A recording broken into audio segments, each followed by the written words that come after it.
স্বার্থপর এই দুনিয়া খোদার কসম কারোর জন্য থামে না, বড় স্বার্থপর।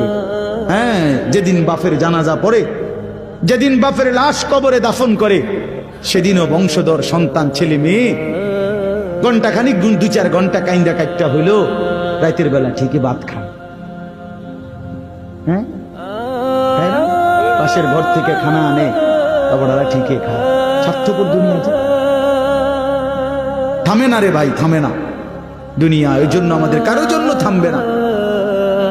তুমি আমি মরে গেলে শেষ।